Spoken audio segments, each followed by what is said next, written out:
उदां बिजाथि हिसाबै गेलेनो आवगायदों नंगौ सैथो खोथा थांनाय जानुवारिनिफ्राय बिपिएफ हिसाबै आङो सासे एप्लिकेन्ट हिसाबै आङो गुबुन गुबुन जायगायाव 9 नं बनरग समस्थिनि गुबुन गुबुन जायगायाव मेल मिटिंबो खालामदोंमोन बे हिसाबै जथेस्थ' जोंनि 13टा प्राइमारियाव गिदिंदोंमोन रायजो राजानि अननायबो मोनदोंमोन बिपिएफआ बै समाव रों बोरों जाथ'नानै दंमोन गार्जेन गैयैयाव खिन्थु आंखौ गार्जेन बानायनानै मोजां रोखोमनि दैदेननो थाखाय दायित्व दंमोन बे हिसाबै आङो दायित्वखौ मानिदों दा फैयै फैयै लास्ट मोनसे फाइनाल मोनसे लिस्ट बानायनायाव आंनि नामा फैयाखिसै आंहा बेवहाय जेबो आक्षेप गैया बेयो हाइकमान्डनि खोथा निस्सय हाइकमान्डआ सानदों आंखौ होयोब्ला बेवहाय आङो मोजां रिजाल्ट होनाय नङा दा बिनि थाखाय गावसिनि फसन्थ मथे दिनैनि दिनाव जायखौ होदों बेजोंबा निस्सय गावसोर देरहागोन होननानै साननानै लादों आंहा बे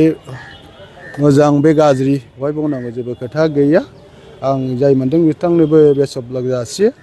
आंहाबो जेबो आक्षेप गैया दा नंखायनो अब्लाबो आङो जिहेतु आंनि जिउनि सेकेन्ड इनिंस हिसाबै फार्स्ट इनिंथ' आङो अलरेडि साख्रि मावनानै 32 बोसोर गिदिर साख्रि मावनानै फोजोबबोबाय दा नैबे आजिरा थानाय समाव सेकेन्ड इनिंस हिसाबै आङो राजनितिआव हाबदों राजनितिआव आङो सासे पलिटिशियान बा राजनितिकबिद हिसाबै नङा आङो रायजो राजानि सासे लिडार जानानै नैबे बिटिसि ओनसोलनि रायजो राजाखौ आं खितसिक भाबै माबा मोनसे सिबिनो हायो नामा बिनि थाखाय आङो निजा बबेयाखै निजा खामानिजों सोलिनो हानाय हिसाबै आं इन्डिपेन्डेन्ट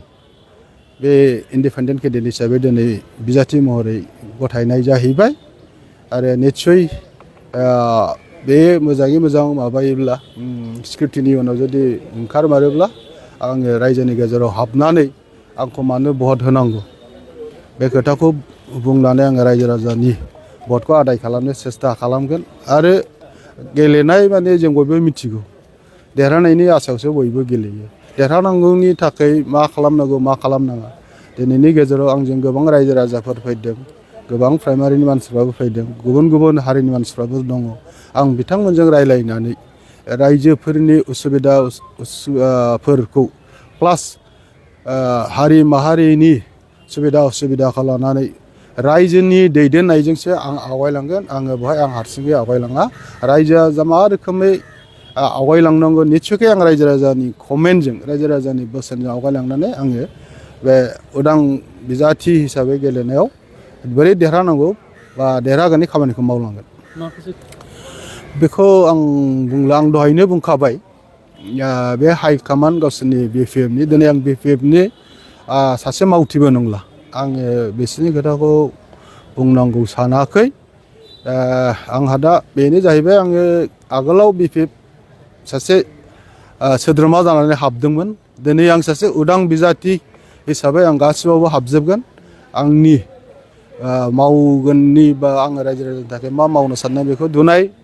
आंनि लेभेलनिफ्राय रायजो राजाजों सावरायलायनानै आं खोन्थाहैफिनगोन आङो दिनैनिफ्राय बिपिएफनि नंला आङो हारसिङै उदां बिजाथि जाहैबाय आरो नैबेखिनि मावनायनि आं प्लेन पलिसि दं आंहा जेबो उद्देश्य गैया आं जास्ट सासे ओनसोलनि लिडार हिसाबैसो मावगोन आं राजनितिक भाबै मावनाय नङा माबादि मावलांगोन देरहालांनायाथ' दिनैनि दिनाव मोनसे क्राइसिस फैदों बे क्राइसिसआनो जाबाय जोङो नङाबो जों सिखार जानांगोन दिनै बिजेपिनि सासे दैदेनगिरि आं नामखौ बुंला नोंथांमोना बयबो मिथिगौ बेयो दिनै बिटिसिखौ स्क्रेप खालामनो नागिरगासिनो दङ बिटिसिखौ जोंनि गासै बर' रायजो राजा बा बेवहाय थानाय 26टा जाथि जनगोष्ठी अनेक साइडजों बिथांमोनाबो मदद होनायनि गेजेरजों 7,000निबो बारा जिउ गोमानानै बे बिटिसिखौ सोरजिनो हादोंमोन जाय बिटिसिया जोंनि बे 26टा जनगोष्ठी प्लास बिटिसिया जे मोनसे जोंनि बिराद गिदिर रखा कबचमोन बे रखा कबचखौ दिनै माखासे मेगन गोसा मानसिफ्रा दिख्रुबनो बा थेर बेथेर खालामनांगोन नाम्बार वानआ बेखौ जों बोरै रैखा खालामफिननांगौ बिनि थाखाय आंहा मावनायनि थियारि दङ आङो बबेबा राजनितिक दोलोआव थानानै बबेबा राजनितिकआ सम सम बे बाथ्राखौ बुंनो सुबिदा होआ माखासे टेकनिकेल उसुबिदानि थाखाय दिनै आं जुदि उदां सासे बिजाथि जानानै जुदि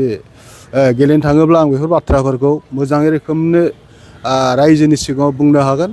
बा सोंखारिनो हागोन बेखिनि आंहा लाबा दङ बे साइडनिफ्राय लोगोसे जौगाखांनायनि बेलायावथ' सरकारनि जेनाखि जोंनि डिपार्टमेन्ट 40टा डिपार्टमेन्ट दङ जोङो अनेक डिप्राइभसो जानानै दङ बरन्स जोंनि 35 लख मानसिखौ लानानै गासिबो डिपार्टमेन्टनि डेभेलपमेन्टनि आसनिफोरखौ माथा साननानै लानाय जायो नाथाय जोंनि माखासे जायनाखि एमसिएलएफोर इएमफोर एसे गावसिनि टेकनिकेल साइडनिफ्राय बिसोर मिथियैनि थाखाय गोबां जों आसनिनिफ्राय रायजो राजाफोरखौ बन्सित खालामनानैसो दोनगासिनो दङ आङो नंगौ सासे बिडिअमोन आं मिथिगौ सासे एमसिएलए बा सासे इएम बा इएमएलए डेभेलपमेन्ट प्लास रायजो राजानि मोनसे दालां जायनिखि दालांखौ बारनो सासे एमएलए बा एमसिएलए बा ब्रिज हिसाबै खामानि मावनांगौ बे आसनिफोरखौ रायजो राजाफोरनो खोन्थाहैनांगौ खिन्थु दा जोंनि गोबां एमसिएलए इएम माबाफ्रा गोबां आसनिफोरखौ मिथिया सरकारि जों रायजोजों बिसोर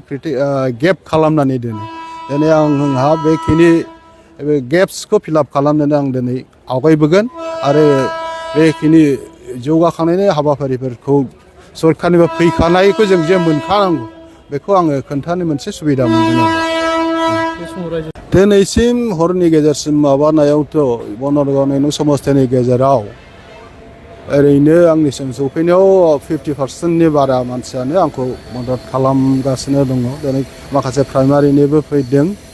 बेनिफ्राय गोबां मानसियानो अभार फनजों बुंदों आरो आंसो बादा हरदों नङाबा दिनै बेवहाय 5-10 हाजार मानसिया फैगौमोन र' नांथ'वा उनाव नांगौबा मोनसे गेदारिं खालामनानै थिग खालामजागोन होननानै